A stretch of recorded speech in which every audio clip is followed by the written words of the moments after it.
তো দুজন গাড়ি নিয়ে চলে গেল বিরিয়ানি আনতে। আমরা বসে আছি ওখানে বাকি চারজন।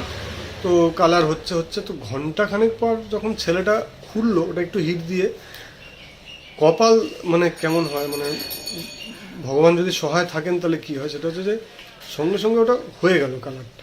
এবার কালারটা হয়ে যাওয়াতে একটা সুবিধা হলো কি, আমাকে আর তারপরে বসতে হলো না, 1 ঘন্টার মধ্যে আমার আসল যে ঝামেলাটা সেটা মিটে গেল। বললো 2-3 বার করতে হতো, কিন্তু আপনার কপাল ভালো। এটা কেন হয়েছিল, সেটা আগের দোকানটাতে ওরা ওই চুলের উপর একটা ট্রিটমেন্ট করেছিল, ওই কারণে কালারটা তাড়াতাড়ি হয়ে গেল, নাহলে ওই কালারটা হতো না। এবার ওরা এলো, যারা বিরিয়ানির টাকা পয়সা এখানে দেওয়া হলো, যা 2,5-3 হাজার টাকা যা ছিল, আমার মনে নেই এখন, অনেক বছর আগেকার ঘটনা। করার পরে তারপরে আমরা গেলাম, অত রাতের বেলা ওখান থেকে প্রায় পৌঁছলাম তখন 3টে বাজে, গিয়ে তখন বিরিয়ানি খেলাম। বিরিয়ানি না, সরি, আমরা গাড়িতে বসে বিরিয়ানি খেলাম। বিশ্বাস করবেন না, 6জন মিলে বিরিয়ানি খাওয়ার পরেও আমাদেরকে বিরিয়ানি ফেলতে হয়েছে প্রায় 1 প্যাকেট। এতটা বিরিয়ানি ওখানে দেয় হায়দ্রাবাদে। হয়ে যাওয়ার পরে এবার আমরা বাড়ি থেকে রওনা দিলাম, গিয়ে অনেক রাতে আমরা গিয়ে পৌঁছলাম।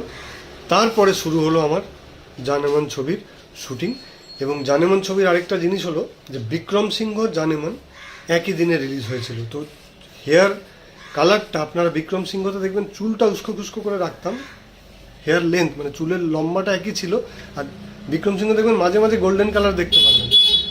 তার কারণই হচ্ছে যে জানেমানের জন্য যে কালারটা করানো হয়েছিল সেটা বিক্রম সিংহতে ধরা পড়তো কিছু জায়গায়। যাই হোক, দুটো একই সাথে শুটিং হয়েছিল বলে ওইটা ছিল। আর একই দিনে দুটো ছবি রিলিজ করেছে। আমার জীবনে একবারই হয়েছে, একদিনে দুটো ছবি রিলিজ করেছে। এটা একটা ছোট্ট ঘটনা।